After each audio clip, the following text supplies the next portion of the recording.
ভারতের কাছে নতজানু আইসিসি, অবস্থানে অনড় বাংলাদেশ। তবে টিম টাইগার্সের বিশ্বকাপ যাত্রা অনিশ্চিত। সোজা কথাই বললে বাংলাদেশ ভারতের আধিপত্যকে চ্যালেঞ্জ ছুড়ে এবারে টি-20 বিশ্বকাপ বয়কট করছে। তবে এই ঘটনা এবারই প্রথম নয়। ক্রিকেটের ইতিহাসে এরকম আরও অনেক কাণ্ড রয়েছে। ক্রিকেট বিশ্বকাপের শুরুটা হয়েছিল 1975 সালে ইংল্যান্ডে। তখন একদিনের ক্রিকেট ছিল নতুন উত্তেজনার নাম, আর সেই উত্তেজনাকে বিশ্বমঞ্চে এনে দিয়েছিল প্রথম বিশ্বকাপ। সেবার শিরোপা জিতেছিল ক্লাইভ লয়েডের ওয়েস্ট ইন্ডিজ। সেখান থেকে আজ পর্যন্ত বিশ্বকাপ শুধু ব্যাট বলের লড়াই নয়, বহু সময় রাজনীতি, নিরাপত্তা আর কূটনৈতিক টানাপোড়ানের প্রতিচ্ছবিও হয়ে উঠেছে। সেই পথচলায় আন্তর্জাতিক ক্রিকেটে বয়কটের ঘটনাও কম নয়। বিশ্বকাপ শুরু হওয়ার ঠিক আগেই ক্রিকেটের সবচেয়ে বড় বয়কটের ঘটনাটি ঘটে। দক্ষিণ আফ্রিকার বর্ণবাদী নীতির প্রতিবাদে তাদের নিষিদ্ধ করে আন্তর্জাতিক ক্রিকেট কাউন্সিল আইসিসি। এর ফলে 1975 সাল থেকে 1987 সাল পর্যন্ত প্রথম 4টি বিশ্বকাপে অংশ নিতে পারেনি সাউথ আফ্রিকা। 1991 সালে বর্ণবাদ প্রথা বিলুপ্ত হওয়ার পর আবার ক্রিকেটে ফেরে তারা। এটি ছিল ইতিহাসের দীর্ঘতম বয়কট। বিশ্বকাপ ইতিহাসে সবচেয়ে আলোচিত বয়কটের একটি দেখা যায় 1996 সালের ওয়ানডে বিশ্বকাপে। ভারত, পাকিস্তান ও শ্রীলঙ্কা যৌথভাবে আয়োজন করেছিল টুর্নামেন্টটি, কিন্তু শ্রীলঙ্কায় তখন চলছিল গৃহযুদ্ধ। টুর্নামেন্ট শুরুর মাত্র 2 সপ্তাহ আগে কলম্বোয় ভয়াবহ বোমা হামলায় নিরাপত্তা সংখ্যাকে আরও তীব্র করে তোলে। শ্রীলঙ্কার প্রতি সংহতি জানাতে ভারত ও পাকিস্তানের যৌথ একাদশ কলম্বোয় একটি প্রীতি ম্যাচ খেললেও অস্ট্রেলিয়া, ওয়েস্ট ইন্ডিজ শ্রীলঙ্কায় গিয়ে খেলতে অস্বীকৃতি জানায়। ফলে দুটি দলই শ্রীলঙ্কার বিপক্ষে ম্যাচে ওয়াকওভার দিয়ে পয়েন্ট হারায়। তবু কাকতলীয়ভাবে 3 দলই কোয়ার্টার ফাইনালে ওঠে, আর শেষ পর্যন্ত লাহোরের ফাইনালে অস্ট্রেলিয়াকে হারিয়ে শিরোপা জেতে শ্রীলঙ্কা। এই বিশ্বকাপ দেখিয়ে দেয় মাঠের বাইরের পরিস্থিতি কিভাবে সরাসরি ফলাফলের প্রভাব ফেলতে পারে। এর 7 বছর পর 2003 সালের ওয়ানডে বিশ্বকাপে বয়কট আরও স্পষ্ট রাজনৈতিক রূপ নেয়।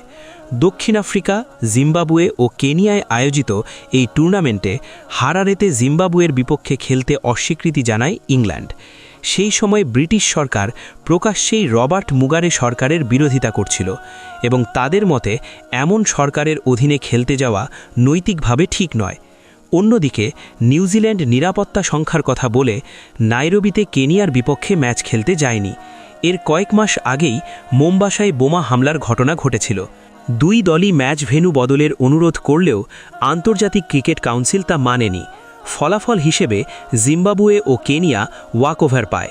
ইংল্যান্ড গ্রুপ পর্ব থেকেই বিদায় নেয়, আর কেনিয়া এই 2 পয়েন্টের সুবাদে সুপার 6-এ উঠে শেষ পর্যন্ত সেমিফাইনাল পর্যন্ত পৌঁছে যায়, যা বিশ্বকাপ ইতিহাসের অন্যতম রূপকথা। বয়কটের ইতিহাস শুধু মাঠে না নামার মধ্যে সীমাবদ্ধ নয়, কখনো পুরা টুর্নামেন্ট থেকেও সরে দাঁড়ানোর নজির রয়েছে। 2009 সালে টি-20 বিশ্বকাপে জিম্বাবুয়ে ঠিক সেটাই করেছিল। ইংল্যান্ডে আয়োজিত ওই টুর্নামেন্টের আগে জিম্বাবুয়ে তৎকালীন প্রেসিডেন্ট মুগাবে সরকারের সঙ্গে ব্রিটিশ সরকারের সম্পর্ক চরম তিক্ততায় পৌঁছায়। জিম্বাবুয়ের খেলোয়াড়দের ভিসা পাওয়া নিয়ে অনিশ্চয়তা তৈরি হয়। এমনকি ভিসা না পেলে বিশ্বকাপ ইংল্যান্ডের বাইরে সরিয়ে নেয়ার কথাও আলোচনায় আসে। শেষ পর্যন্ত 2008 সালের জুলাইয়ে জিম্বাবুয়ে খেলার বৃহত্তর স্বার্থে বিশ্বকাপ খেলার সিদ্ধান্ত নেয়। তারা আইসিসির কাছ থেকে পূর্ণ অংশগ্রহণ ফি পায়, আর বাছাই পর্ব থেকে উঠে এসে মূল পর্বে খেলার সুযোগ পায় স্কটল্যান্ড। নিরাপত্তা সংখ্যার কারণে বয়কটের আরেকটি উল্লেখযোগ্য উদাহরণ 2016 সালের অনূর্ধ্ব বিশ্বকাপ। বাংলাদেশ ছিল আয়োজক দেশ। এর 1 বছর আগে নিরাপত্তা পরিস্থিতির কথা বলে বাংলাদেশ সফর বাতিল করেছিল অস্ট্রেলিয়া, আর সেই অবস্থান তারা ধরে রাখে যুব বিশ্বকাপেও। অস্ট্রেলিয়ার সিদ্ধান্তকে সম্মান জানালেও হতাশা প্রকাশ করে আইসিসি। শেষ পর্যন্ত অস্ট্রেলিয়ার জায়গায় খেলেছিল আয়ারল্যান্ড। সবচেয়ে সাম্প্রতিক এবং রাজনৈতিক দিক থেকে সবচেয়ে আলোচিত ঘটনা 2025 সালের চ্যাম্পিয়ন্স ট্রফি।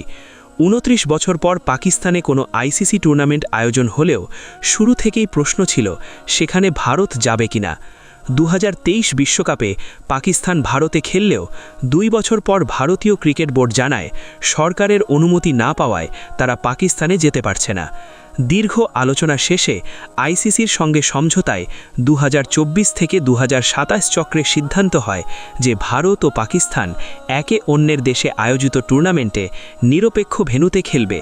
সেই অনুযায়ী 2025 চ্যাম্পিয়ন্স ট্রফিতে ভারতের ম্যাচগুলো হয় দুবাইয়ে, আর শেষ পর্যন্ত ভারতেই শিরোপা জিতে নেয়। এই সব ঘটনা একসাথে দেখলে বোঝা যায় ক্রিকেট বিশ্বকাপের ইতিহাস শুধু খেলাধুলা নয়, বরং আন্তর্জাতিক রাজনীতি, নিরাপত্তা, বাস্তবতা আর কূটনৈতিক সমঝোতারও এক জীবন্ত দলিল। মাঠের বাইরের সিদ্ধান্ত যে কখনো কখনো মাঠের ফলাফল বদলে দিতে পারে, বিশ্বকাপের বয়কটের এই ইতিহাস তারই প্রমাণ।